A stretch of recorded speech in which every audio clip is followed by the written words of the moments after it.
Okay, whenever you're ready. Okay, it's 9 a.m. Welcome to today's Plan Commission meeting. At this time, I would like to bring to order the meeting of Wednesday, December 14th, 2022. Please join me for the Pledge of Allegiance. I pledge allegiance to the flag of the United States of America and to the republic for which it stands, one nation under God, indivisible, with liberty and justice for all.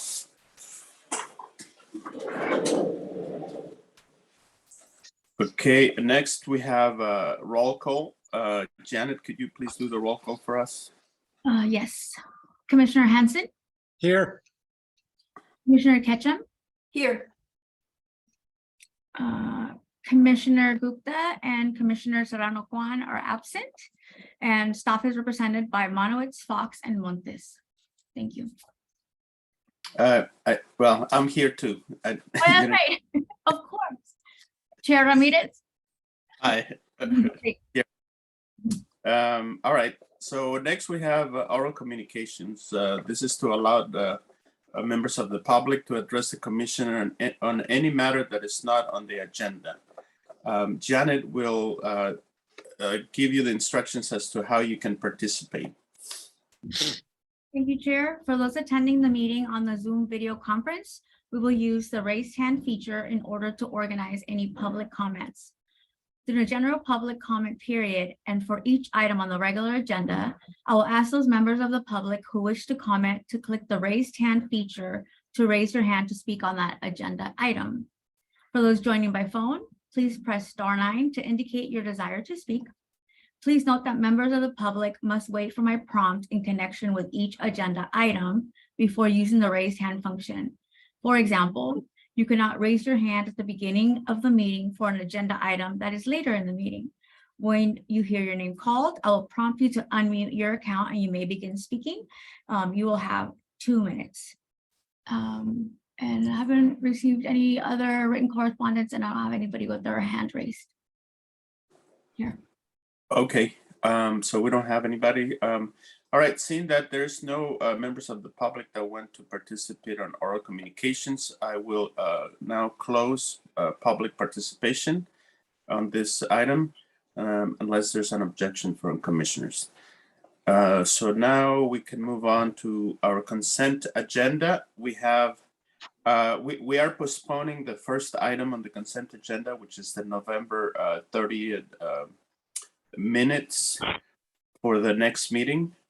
And our next meeting will be in January 25th of 2023.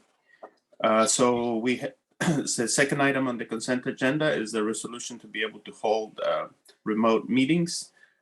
Is there a motion? I so move that we accept the consent calendar. Right. As amended. Lisa, you're muted. Second. All right, now we have a motion and second. Janet, do a roll call. Janet, you're muted. Commissioner Hanson, Aye. Commissioner Ketchum, Aye. Chair Ramirez, Aye. and Serrano, Kwan, and Gupta are absent. Thank you. Motion passes. He's actually sitting in participant mode now. All right, so the consent agenda is approved unanimously. Now we can move to the regular agenda. Janet, could you please read it for the record? Regular agenda, item number 3, owner applicant Mid-Penn Housing Corporation, file number PLN 2022-00220, location corner of Carlos and Sierra Streets in Moss Beach. And this morning, I believe we either have Mike Schaller or Steve Monowitz presenting. I'll kick us off. Good morning, commissioners.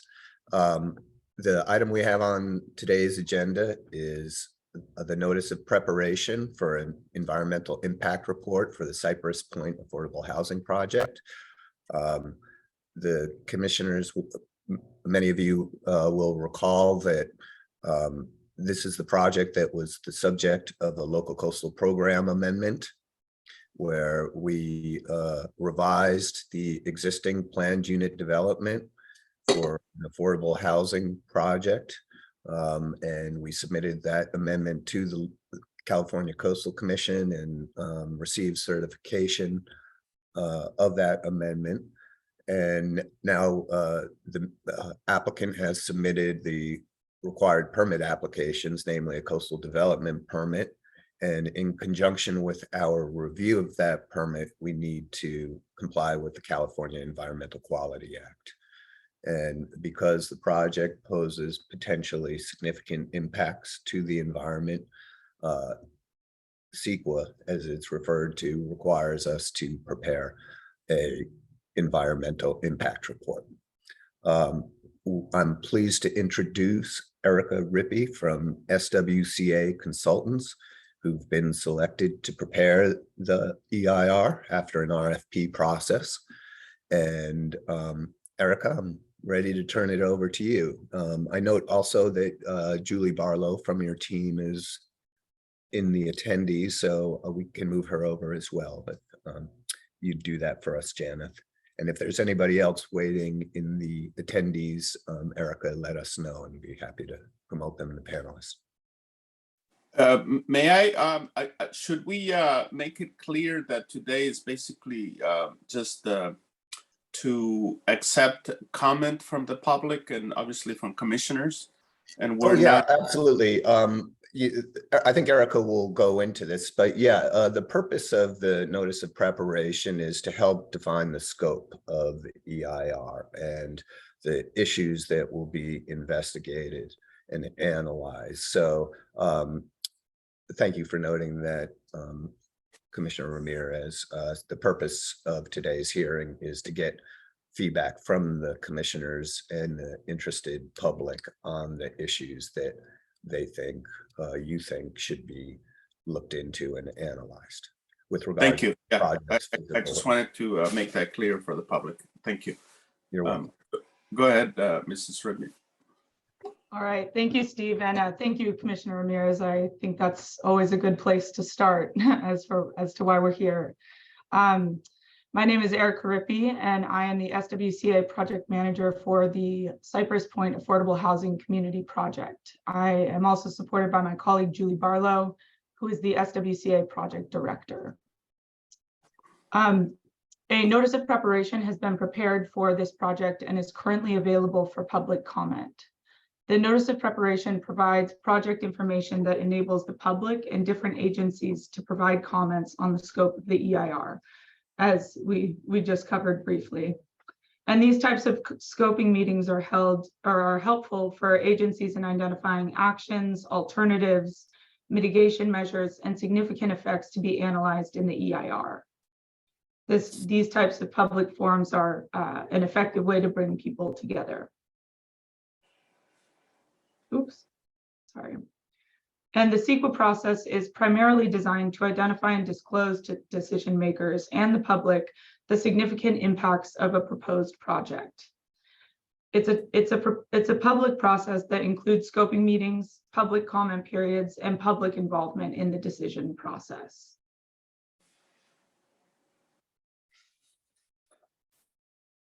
And this is the CEQA process for an EIR. We, as you can see here, we are at the beginning of the CEQA process and want to hear from you regarding the scope and the content of the EIR.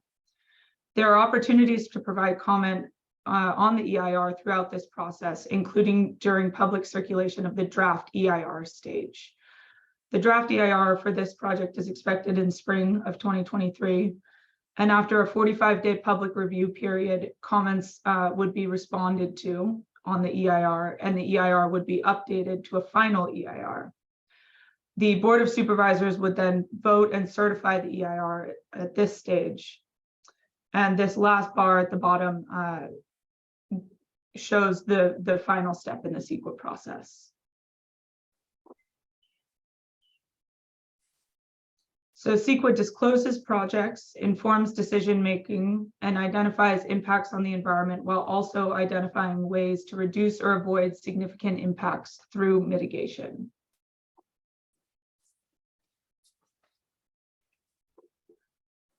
And under CEQA, there are 20 required topics. And if you are commenting today, please try to identify which topic area your comment may fall under. An EIR typically identifies or evaluates a project against each of these 20 topic areas. The NOP is available online for comment until January 9th. You can also submit your comments to Mike Schaller at the address and email written here.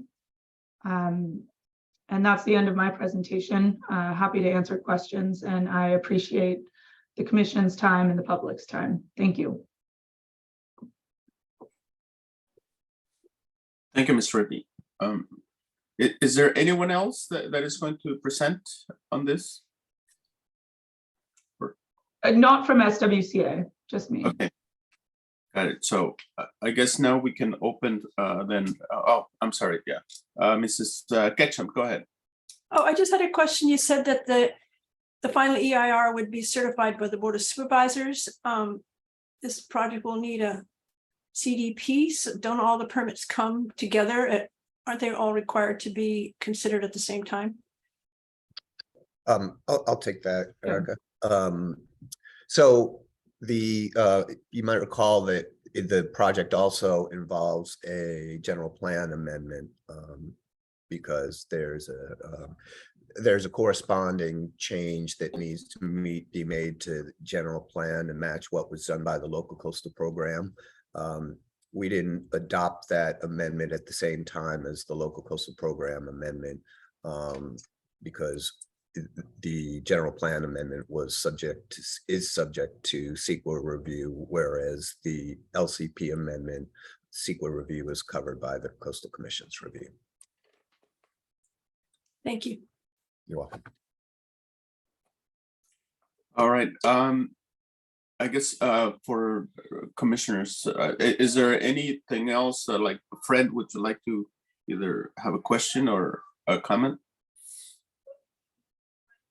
Mr. Hanson. You're muted at the moment. Oh, there. There we go. Is this the point? I have some things that I would like make sure to get covered. Is this the point I should express some more after public? No, I think this is a good time to do it. Yeah. Okay. There's three things that came to mind. Usually EIRs are extremely extensive and cover almost everything that is possible. And I really am very appreciative. The comments that came in on all the letters, I thought some were extremely valuable, and looking forward to see how they get answered. So I'm not going to repeat any of them. When I review the EIR, one of the things I will be looking at, number one, will be traffic. That's everybody's concern. I want to know where the services people are going to go to, how they're going to get to them and back from them, where the jobs are and how they're going to get to them and from them. So traffic's very important. What streets, just time periods, the best guess we can ever do. Second one is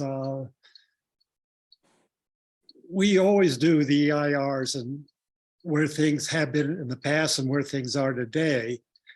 I would like a statement thinking of what the environment would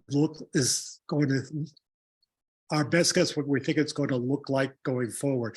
What does the coastside look like? Are we expecting the same amount of rain, less rain, more drought, less drought? Are we more fires? What does the future look like from where we stand today? I fully understand that when I reviewed my first EIRs in the 1970s, we said then that we'd be in a global cooling by the year 2000. So missing it is part of it, and you take these things in a grain of salt. But given what we know, I like to know where we're going to think we're going to go, and realize it never may have happened. And the third one that came to my mind was the first Americans who lived on the coast side. It's been there for 10,000 years, and they usually occupy near the streams. And I just want to know what impact, if any, on that particular area. And I'll be reading a lot on that. So those are my top 3 concerns besides the ones that were voiced in letters. All right, thank you. I'm going to just kind of echo what Mr. Hansen said. For me, because I know in general we you know we're in a drought, and Mr. Hansen touched on this. For me, definitely the water availability for the area. What does it look like now? What it will look at for the future, as we continue to develop that part of the county. So with that, unless Ms. Ketchum, do you have anything else to add at this moment? I see you're shaking. That you do not. Okay. So I think we can now open for the public participation. Janet. We're now opening public comment for item number 3. If your hand is raised, your name will be called. I do have one person with their hand raised, which is MCC Zoom, followed by Anne. So give me 1 second. Okay. MCC Zoom, you can go ahead and start when you're ready. I apologize. I'm using the wrong Zoom account. This is Greg Diegas from Montera. The first item I'd like to bring up is stormwater and flooding in Moss Beach in Montera, downhill from the proposed development. Both Carlos Street and streets in Montera have been flooded and impassable in recent storms. Additional impermeable surfaces, continuing the trend of permitted county development while failing to plan for stormwater capacity, threaten traffic and the safety of downhill homes. The first flush measurements of beach pollution have been increasing, and at one point, Fitzgerald Marine Reserve was the most polluted beach in the state. It's downhill of this development. Related, the sewer capacity in the area is not sufficient for this development. Recent expansion of wet weather storage on the Intertie pipeline system came within 6 inches of overflow in spite of the extra capacity in a storm in October. On December 13th at the plant, the capacity of the plant was exceeded and was rescued only by addition of a last-minute portable pump. So the sewer plant can't handle any more people. Additional infrastructure is going to be needed there. Evacuation for wildfire is also a major risk, and the access to that property by trucks is a problem. And the parking is insufficient. The traffic study used a transportation manual that has 2 versions and at least 9 years out of date, in spite of the current version being available a year before the consultant's report. MidPen has a history of underestimating parking requirements. I found over 250 cars parked on the street at 11:30 a.m. on a Wednesday near the Moonridge development. And that road is okay because it's wide enough for both on-street parking and traffic. Carlos Street is barely large enough for a large fire truck. And on water supply, the 2017 Montero Water and Sanitary District Master Plan showed adequate water supply, but since that time, their report from Balance Hydrologic showed that in the 3rd year of the drought, the age of the water drawn from their main aquifer went from 24 years to 3,000 years old. Thus, Montera had to reduce production from that well. The airport wells, which are another source owned by MWSE, have suffered from nitrate infiltration, presumably from nearby farms, and required nearly $500,000 of filtering equipment and supplies. The addition of 71 more dwellings will further increase the stress on MWSD water supplies and/or raise the cost of water to existing residents who will receive no benefit from the added population. One solution is for the county to allow MWSD to acquire the Caltrans Martini Creek bypass and expand their watershed, a purchase the county has previously blocked. So in addition to the sustainability concerns mentioned above, there's also the issue of fiscal sustainability. The assets required to safely serve the extra population which this development will put over a tipping point. The community will require perpetual expansions to sewer, stormwater, road, etc., which means those perpetual assets will have an infinite cost of operation, maintenance, and replenishment. So we look forward to the county's plan to perpetually fund and provide the infrastructure required for the population expansion it is seeking. Thank you for your time. Thank you, Mr. Diegues. I will next call on Anne, followed by Carlisle and Young. Anne, please go ahead and unmute your microphone and start when you're ready. Thank you. I just wanted to read my letter because it was not published in time, so I just want to make sure that everyone has this. Thank you so much. Please include a comprehensive evaluation of the presence of a federally designated endangered species, the red-legged frog, in and around the proposed Cypress Point project. Multiple Caltrans reports and Joe Leclerc of Connect the Coastside have identified this endangered species in areas where the proposed road improvements and multimodal trail are planned for the Cypress Point project. I have identified habitat in front of the Moss Beach Post Office. I have provided this evidence to the San Mateo County Board of Supervisors, David Canepa and Don Horsley.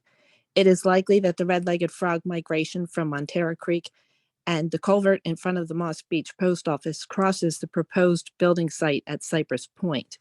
The Coastal Act Section 30001 spells out the importance of the California coast and its ecological balance. The legislature provides for the protection of endangered species. A comprehensive study over the months of migration of the red-legged frog is necessary to evaluate the presence of this protected species in and around the proposed building site as part of the EIR.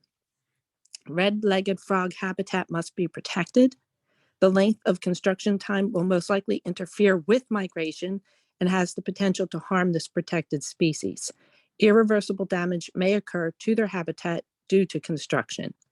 In addition to species protection, the EIR needs to address the latest California U.S. Geological Survey that shows liquefaction zones at 16th Street, which is 16th Street is adjacent to the north side of the development and area proposed for road improvements.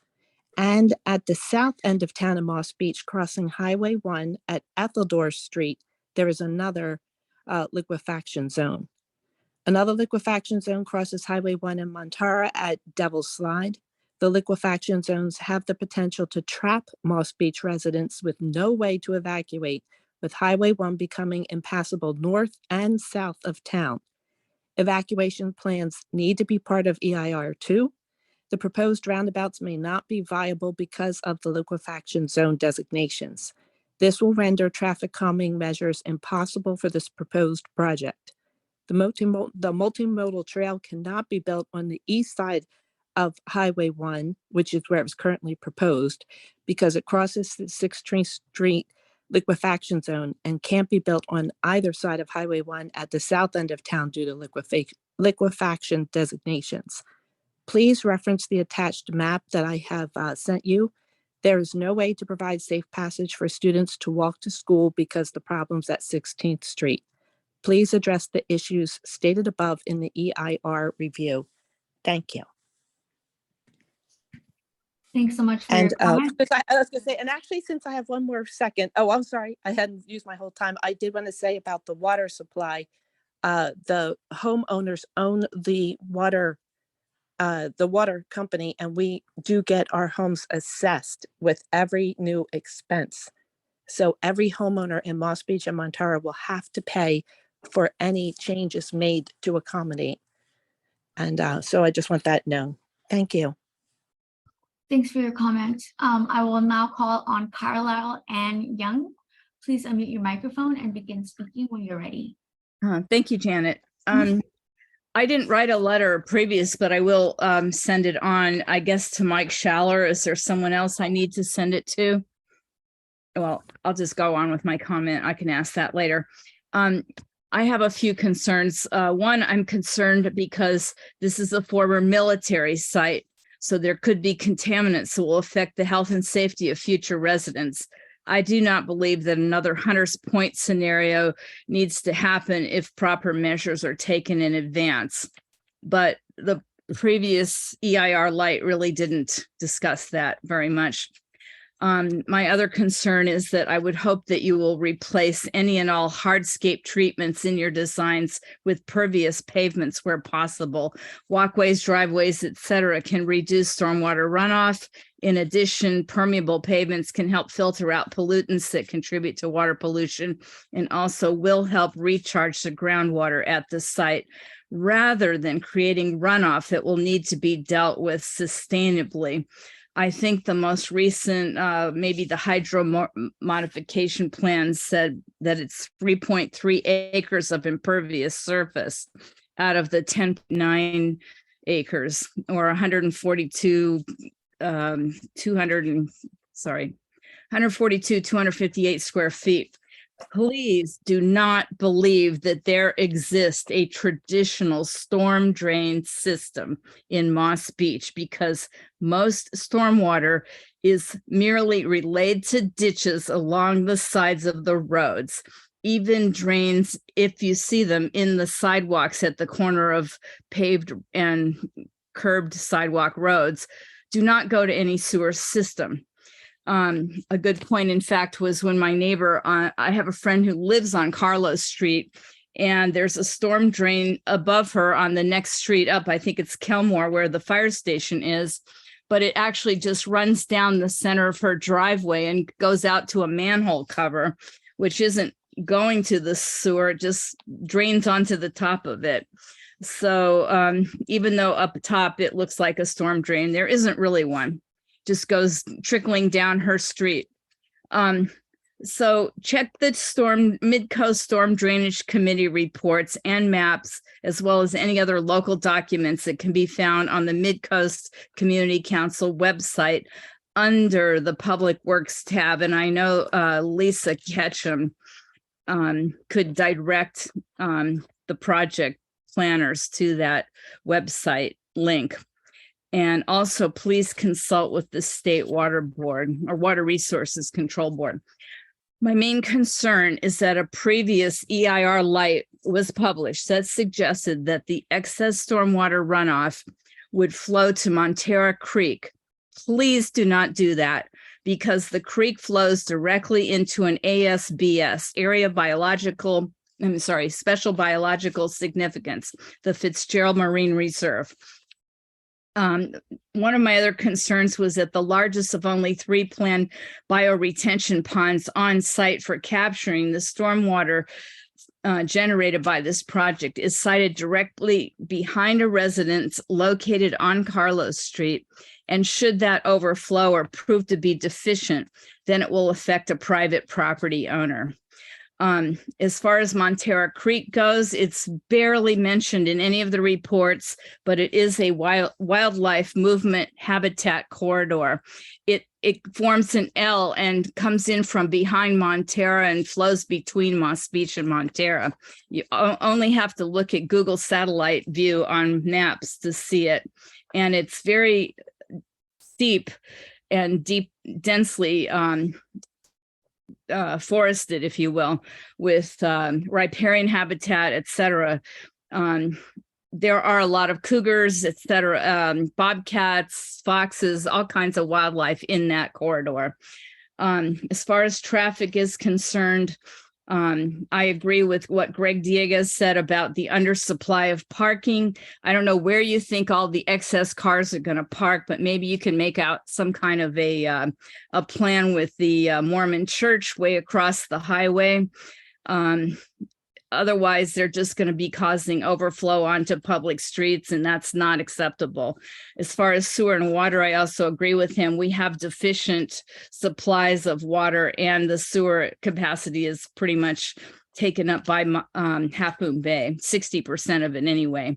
As far as Carlos Street, it's way too narrow to have project traffic on it. It's a narrow lane at best, and the roundabout that's proposed by the county, well, I can only say I've been living here since 1988, and the traffic hasn't really been addressed by the county or by Caltrans in all that time. Yes, your time is out. Thank you.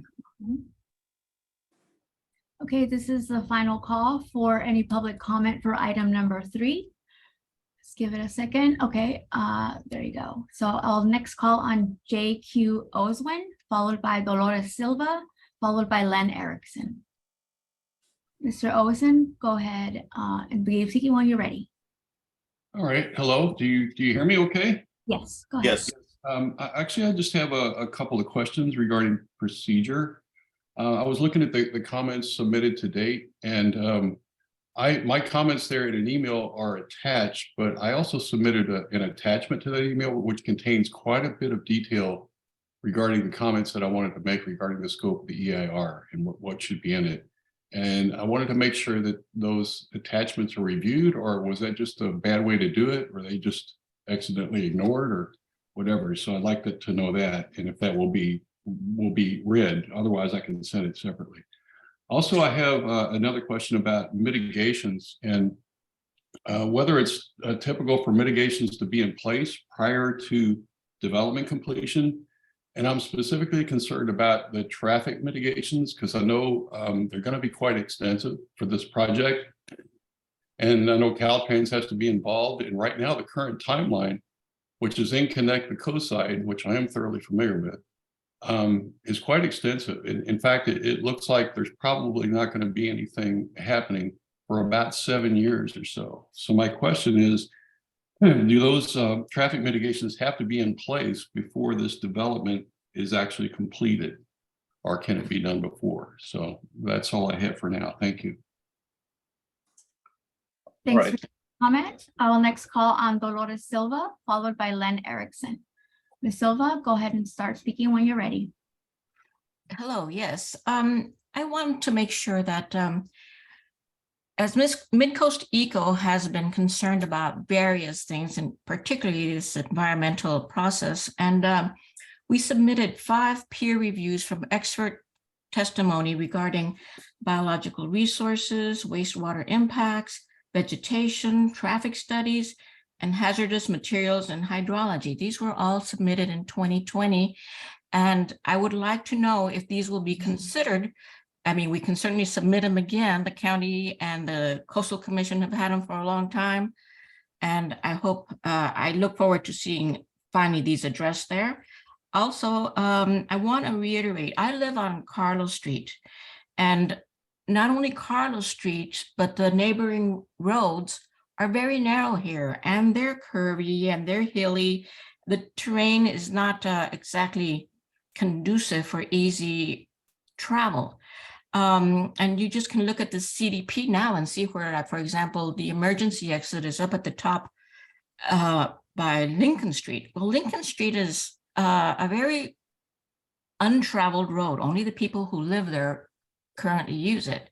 And if you really need to go and actually drive there to get to that emergency exit to see how the roads really don't make sense for this to be there, along with the fact that if there were ever an emergency, like for example, wildfire or earthquake, everybody up there is going to have difficulty trying to get down to the highway. It's the only way to get out of here. So Carlos Street and the neighborhood streets have never really been studied in these previous discussions. They always are put out to the future. But as Sid was saying, Carlos Street is so narrow that one car has to pull over in order for 2 cars to pass each other. And I can't imagine the trucks coming to and fro during construction. And not only that, people also use that to walk along because it's not a very traveled road today, but it will be when you add these additional at least 500 trips a day. So somebody really needs to actually come here and drive the roads. And imagine that you live in this complex and try to get out that emergency exit, or imagine a first response vehicle trying to get there, or if there's multiple ones, forget it. But it's not just that. There's only one entrance, and this is going to be problematic And the parking is also going to be problematic because of it adds additional, what do we call them, hazards along the road on Carlos Street and Sierra Street. And this is just going to exacerbate the concerns regarding evacuation and emergency access and all of the other impacts that such a large development is. And finally, I know you look at alternatives. In the past alternatives, they have not really made sense. The alternatives that have been considered, they have looked at really very few options by saying that, well, actually, if you make it smaller, it wouldn't be financially feasible. Well, that's the answer that they always provide. But honestly, this project is too large for the infrastructure and for the impact on this particular part of the community. And I really hope that the alternatives are something that are taken a little bit more seriously in this round. And the other thing I wanted to mention is that traffic studies have been done along the way, but nothing in the recent years. I think maybe there was something that was something of an update in 2019, but a true traffic study is still pending now. I suppose it'll be done in this new study that has been set up for the Midcoast. But this is one of the biggest concerns of the entire coast, that the traffic infrastructure is inadequate, and particularly at this site. And again, nothing has been studied certainly since COVID came along, and COVID has really dramatically increased the traffic coming to the coast. Thank you very much for your consideration. Thank you, Ms. Silva, for your comment. I will next call on Len Erickson. Please unmute your mic and begin speaking when you're ready. Yes, can you hear me? Yes, go ahead. Thank you. For my comments, I'm going to confine myself specifically just to transportation. In particular, at the top level, my understanding is it was 71 units in the project that they would at a minimum generate 5 trips a day, automobile trips a day going out of there. All of those would have to go out of the exit from the project onto Carlos Street. And when I review the data prepared to show turns and activity, there's no representation of that intersection at all. That is, nothing shows where the 300 or 400 trips a day that come out of the project would enter the system. Consequently, it's very hard to follow what kind of impact you would have when it either goes into the community, that's at Sierra Street, or down where Carlos Street either ultimately dumps traffic into Highway 1 near California Avenue or at 16th Street. Without this information, it's very hard to understand from the voluminous pages of traffic activity how this comes to be analyzed for anybody's purpose. Most to concern is first on Highway 1, we currently have a major project funded by the Transportation Authority executed under Caltrans observation to look at the 3 major intersections in Moss Beach. It's supposed to have a first report back somewhat over a year from now per their presentation to the Midcoast Council. So I don't see how they can get adequate information about transportation activity from this project in that time frame. So I would like to know if there's any effort to do that, should they be included or not. Second, there's a major policy effort and focus on complete streets and all forms of transportation. The county's been pushing this. It's a Caltrans mandate as well. But I don't understand how complete streets would be viewed with respect to intersection activity at Highway 1 and any of these places without data to look at it. So the broad concern is at that level and for automobile traffic.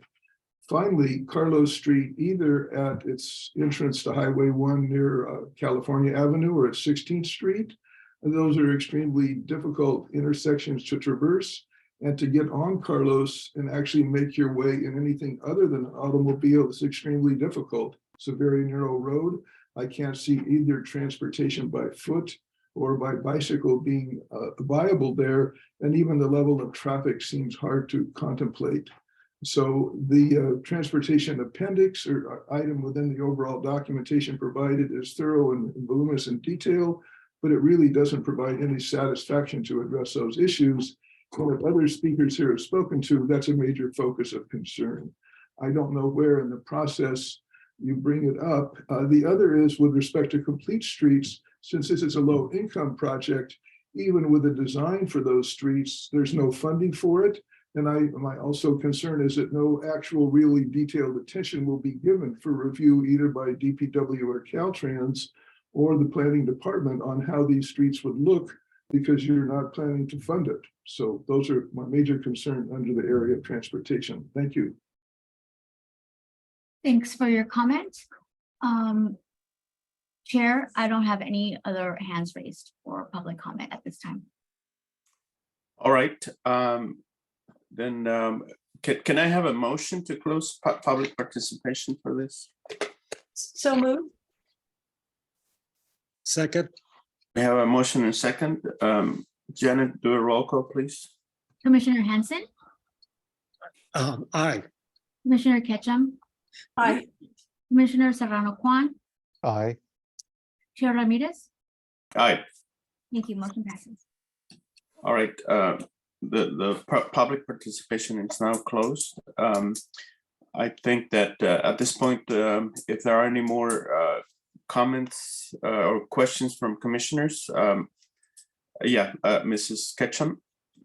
Thank you. I just wanted to call out the comments from Len Erickson, his concerns regarding transportation, the specifics of the streets, the studies, all that. Totally echo that. Those are my concerns, and as much that captures it. Just thank you. All right. Mr. Hanson. I have no additional comments. All right. Mr. Serrano Kwan. No comments. All right.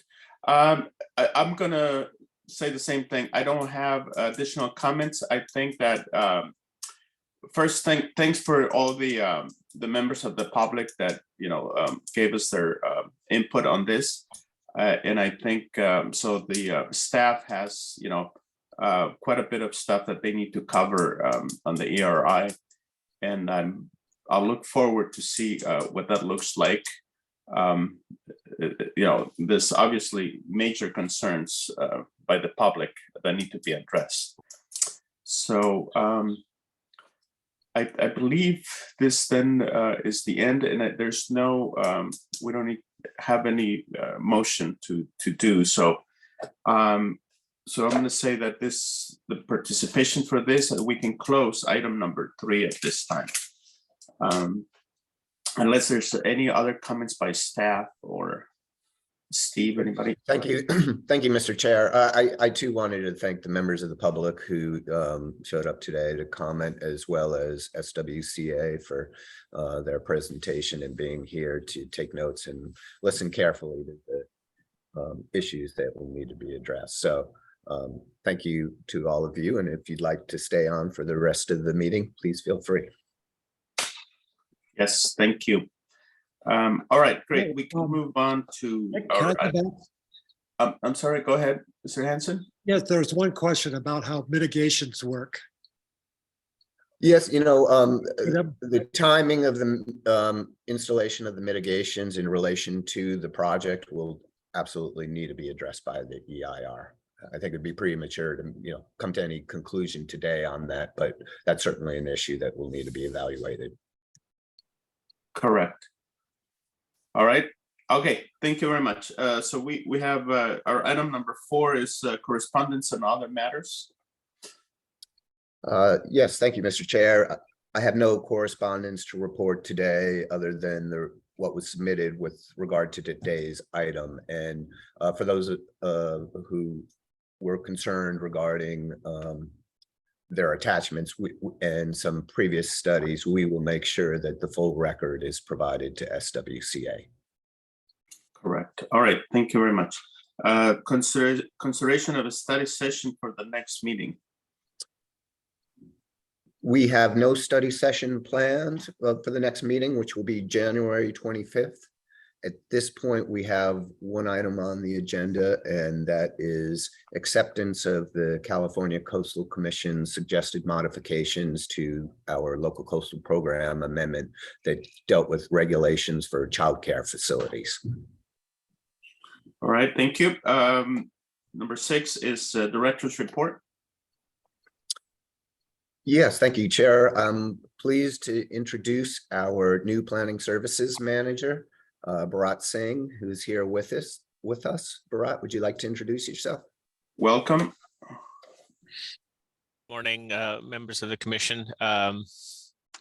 Yes, so I'm Bharat Singh. I'm the new Planning Services Manager, and I come from the County of Santa Clara, where I was a principal planner for the last 3.5 years. And prior to that, I've been a land use and transportation consultant with the firm Community Design and Architecture based out of Oakland. So I have a broad experience in varied scales of projects that integrate land use planning and transportation infrastructure. And I'm looking forward to working with Steve and the planning and building department to serve the county to the best of my abilities. So you should be seeing more of me in the coming future.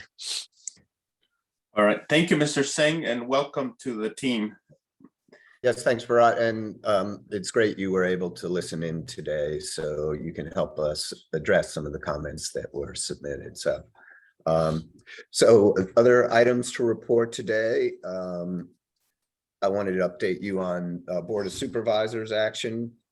Yesterday, there were 5 items, I think, of interest to the commission. The first being the Parks Department received approval of the Quarry Parks Master Plan.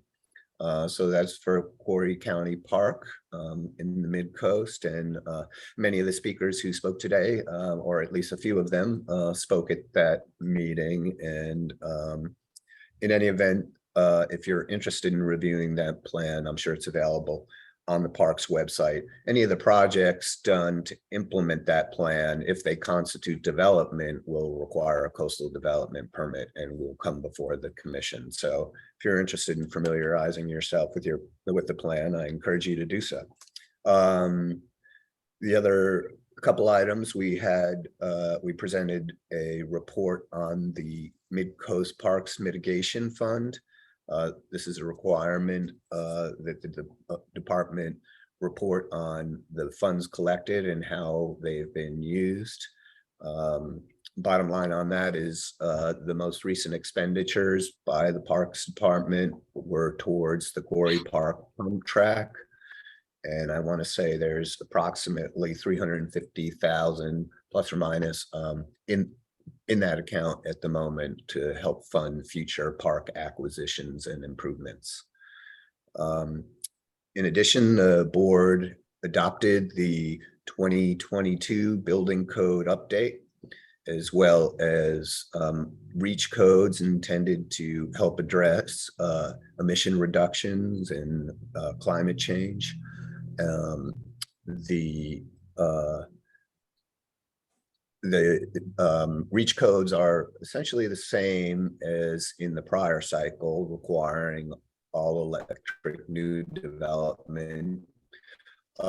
We did build in a new exception to that requirement where the cost of extending electrical power to the development, upgrading the electrical power that is to the development, cost more than 10% of the price of the project.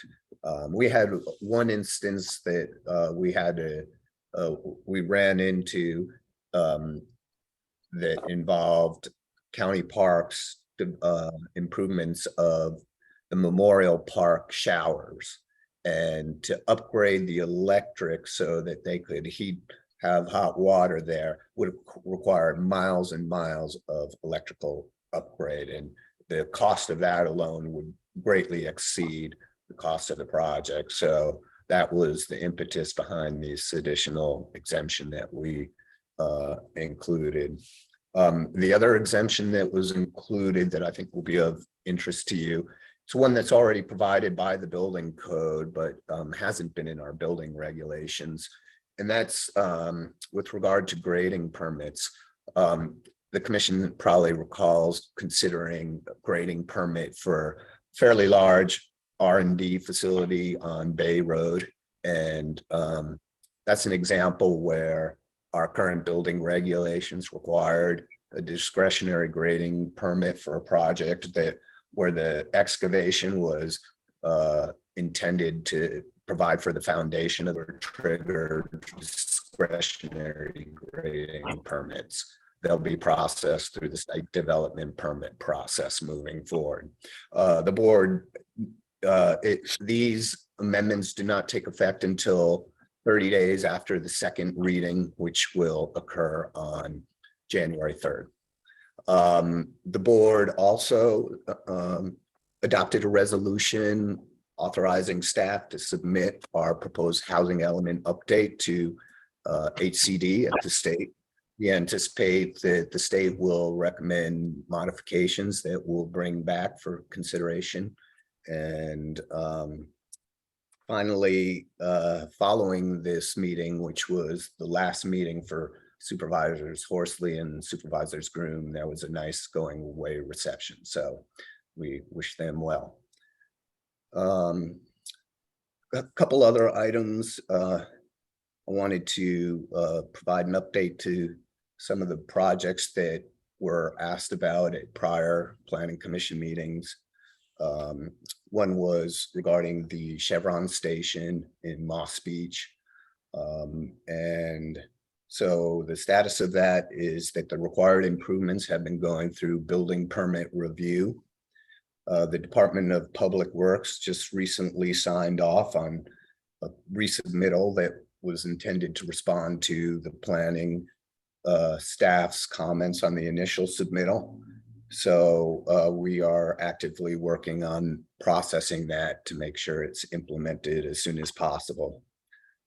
Similarly, with regard to the AmeriGas facility, the planner who's been working on that, Summer Erlandson, is following up with the applicant to make sure to address the timing of the conditions of compliance. So I will continue to monitor those and update the commissioners as I'm available, as I'm able to. So that concludes my report. I'm happy to answer any questions you may have. Yeah, Mr. Ketchum, go ahead.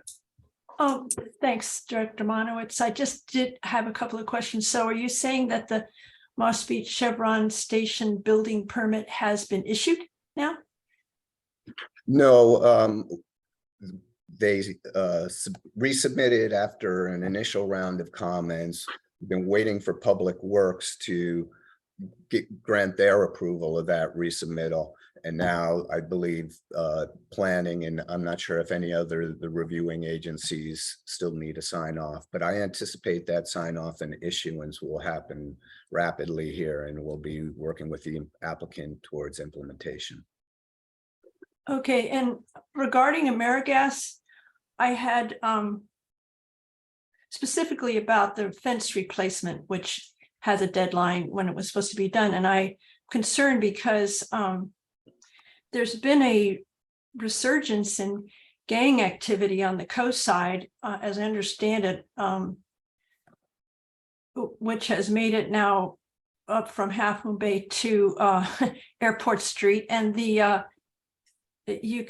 sheriff can attest to this. I think it's been in the newspaper too, and I don't understand it. But the blue graffiti is the outsider group, and the this huge chain link fence with the slats in it is like, and it's angled even towards the road, so that it's just like an invite, and it's just graffiti all over it as you come down the street. And if they put in this nice new fence with a prettier color and all this, and it's brand new, and then it immediately is just going to, I'm concerned. And my thought was, is there any chance at this point that the fence should be built without slats, that some bushes or something would be preferable, or anything, or even looking at the tank would be preferable than this graffiti canvas? And I realize how awkward this is after the whole process we went through, but in the past, Pillar Ridge maintenance people have, when there's been some random graffiti, not gang related, they would go out and paint it over. But even when that happens, you can still you can see, because they can't paint the whole fence, you know, so you can still, it just still looks like blight.